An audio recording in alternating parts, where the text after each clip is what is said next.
95%, जी हाँ, 95%। ये कोई रैंडम नंबर नहीं है, बल्कि एक बहुत ही कड़वी सच्चाई है। मतलब फ्यूचर्स और ऑप्शंस मार्केट में कदम रखने वाले 95% रिटेल ट्रेडर्स पूरी तरह फेल हो जाते हैं। और पता है इसका कारण क्या है? कोई खराब किस्मत नहीं, बल्कि मैथमेटिकल रिस्क मैनेजमेंट का बिल्कुल न होना। तो चलिए सीधे इस विषय में गोता लगाते हैं। आज का ये विश्लेषण कोई आम चर्चा नहीं है, बल्कि भारतीय शेयर बाजार, ट्रेडिंग, जिसमें बीएसई, एनएसई और सेबी आते हैं, से लेकर ऑप्शंस, फ्यूचर्स, रिस्क मैनेजमेंट और सबसे ज़रूरी ट्रेडिंग मनोविज्ञान पर आधारित एक संपूर्ण मार्गदर्शिका है। हम उस असली मानसिकता को डिकोड करने वाले हैं जो इस कॉम्प्लेक्स दुनिया में टिके रहने के लिए सच में ज़रूरी है। आज के एजेंडा पर एक नज़र डालते हैं। सबसे पहले भारतीय शेयर बाजार का फ्रेमवर्क, फिर मार्केट रेफरी सेबी, उसके बाद ऑप्शंस और फ्यूचर्स के basics, advanced options trading strategies, risk management की ढाल और आखिर में सबसे अहम ट्रेडिंग साइकोलॉजी की असली लड़ाई। शुरुआत करते हैं हमारे पहले सेक्शन से, भारतीय शेयर बाजार का फ्रेमवर्क। आखिर फाइनेंस का ये पूरा गेम असल में कहाँ खेला जाता है? बीएसई यानी बॉम्बे स्टॉक एक्सचेंज का इतिहास सच में बहुत दिलचस्प है। सोचिए 1850 के दशक में मुंबई के टाउन हॉल के सामने एक बरगद के पेड़ के नीचे सिर्फ 5 ब्रोकर्स ने मिलकर जो शुरुआत की थी ना, वो 1875 में एक ऑफिशियल एसोसिएशन बनी। 1956 में उसे सरकारी मान्यता मिली और 2007 तक आते आते वो एक विशाल कॉर्पोरेट पावर हाउस में बदल गई। अब अगर हम ऐतिहासिक विरासत की बात करें तो बीएसई यकीनन सबसे पुराना है, लेकिन 1992 में नेशनल स्टॉक एक्सचेंज यानी एनएसई की एंट्री ने बाजार की पूरी तस्वीर ही पलट कर रख दी। एनएसई अपने साथ भारत की पहली इलेक्ट्रॉनिक ट्रेडिंग फैसिलिटी लेकर आया। मतलब एक तरफ सदियों की पुरानी विरासत है, तो दूसरी तरफ एकदम मॉडर्न, पारदर्शी इलेक्ट्रॉनिक ट्रेडिंग की नींव। लेकिन सच कहें तो इस ऐतिहासिक सफर में कई उतार चढ़ाव भी रहे हैं। दोनों ही एक्सचेंजेस को अपने अपने समय में गंभीर विवादों का सामना करना पड़ा है। डेटा साफ दिखाता है कि जहां 2000 के दशक की शुरुआत में बीएसई को टेक्नोलॉजी अपग्रेड में देरी की वजह से आलोचना झेलनी पड़ी, वहीं एनएसई को हाई प्रोफाइल कोलोकेशन स्कैम जैसे बहुत ही सीरियस आरोपों का सामना करना पड़ा। ये ऐसी ऐतिहासिक सच्चाइयां हैं जिन्हें हम बिल्कुल नजरअंदाज नहीं कर सकते। तो चलिए आगे बढ़ते हैं और देखते हैं कि ये सब हमारे दूसरे सेक्शन के साथ कैसे जुड़ता है, द मार्केट रेफरी सेबी। जाहिर है कोई भी इतना बड़ा फाइनेंशियल गेम बिना किसी सख्त अंपायर के तो नहीं चल सकता है ना? सेबी यानी भारतीय प्रतिभूति और विनिमय बोर्ड, ये एक बेहद पावरफुल रेगुलेटर है। इसके पास असल में 3 तरह की खास ताकतें हैं। पहली, नियम बनाने की विधायी शक्ति, दूसरी, जांच और एक्शन लेने की कार्यकारी शक्ति, और तीसरी, फैसले सुनाने की न्यायिक शक्ति। इसका सिर्फ एक ही अल्टीमेट गोल है, बाजार में पूरी तरह से निष्पक्षता बनाए रखना और इन्वेस्टर्स के हितों की रक्षा करना। हालांकि इतनी पावर होने के बावजूद सेबी को कई बार क्रिटिसिज्म भी झेलना पड़ा है। अक्सर ये सवाल उठते हैं कि इनसाइडर ट्रेडिंग को रोकने और खासकर छोटी इललिक्विड कंपनियों में होने वाले पंप एंड डंप स्कीम्स पर लगाम कसने में अभी भी बहुत बड़ी रेगुलेटरी चुनौतियां बाकी हैं। कह सकते हैं कि बाजार को मैनिपुलेट करने वालों और रेगुलेटर्स के बीच ये एक कभी न खत्म होने वाली चूहे बिल्ली की दौड़ है। खैर, बाजार के नियमों से थोड़ा आगे बढ़कर अब अपने तीसरे सेक्शन में एंट्री लेते हैं, ऑप्शंस और फ्यूचर्स बेसिक्स। अब हम डेरिवेटिव कॉन्ट्रैक्ट्स की उस सुपर फास्ट दुनिया में कदम रख रहे हैं जो अपने हाई रिवॉर्ड और हाई रिस्क दोनों के लिए मशहूर है। इस उलझी हुई दुनिया में कुछ बेसिक टर्म्स को समझना बहुत ज़रूरी है, जैसे कि स्ट्राइक प्राइस। एकदम आसान भाषा में समझे तो ये वो पहले से फिक्स की गई कीमत है जिस पर किसी ऑप्शन कॉन्ट्रैक्ट को खरीदा या बेचा जा सकता है। उदाहरण के लिए, अगर हमारा अंडरलाइंग एसेट मान लीजिए निफ्टी 20,000 पर है, तो ऑप्शंस चेन में 20,100 या 19,900 उसके अलग अलग स्ट्राइक प्राइसेस कहलाएंगे। सिंपल। अब यहाँ जो चीज़ सच में बहुत दिलचस्प है वो है चार्ट्स और इंडिकेटर्स को पढ़ना। ये भी अपने आप में एक आर्ट है।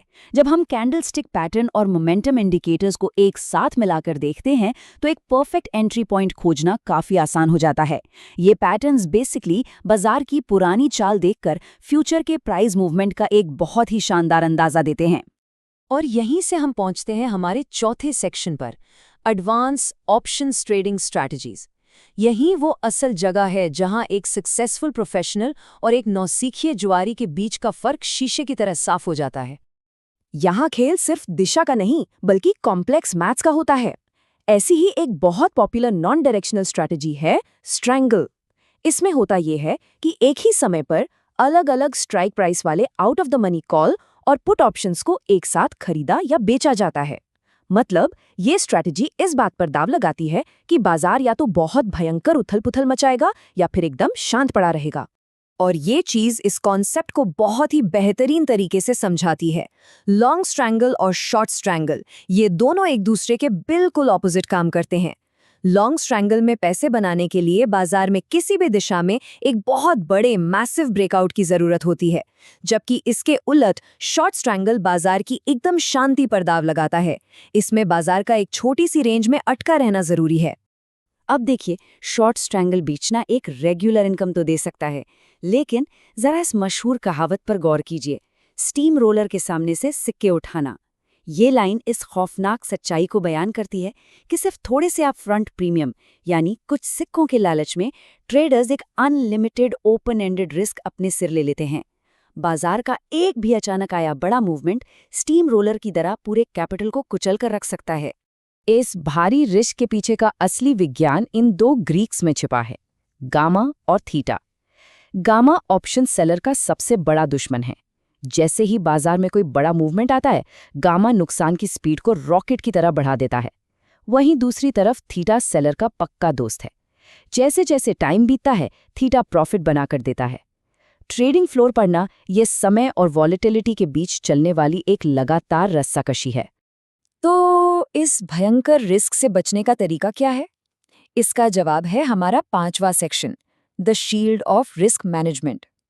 ये बात एकदम दिमाग में बिठा लेनी चाहिए कि सख्त रिस्क कंट्रोल के बिना एफएनओ बाजार में सर्वाइव करना मैथमेटिकली इम्पॉसिबल है।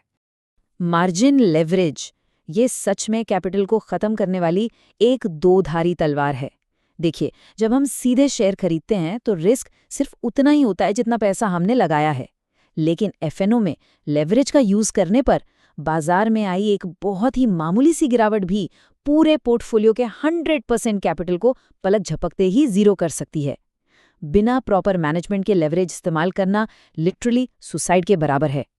लेकिन पता है, दुनिया का सबसे बेहतरीन रिस्क मैनेजमेंट भी फेल हो जाएगा अगर इंसान का दिमाग सही जगह पर ना हो। और इसीलिए हमारा छठा और आखिरी सेक्शन है trading psychology, the real battle.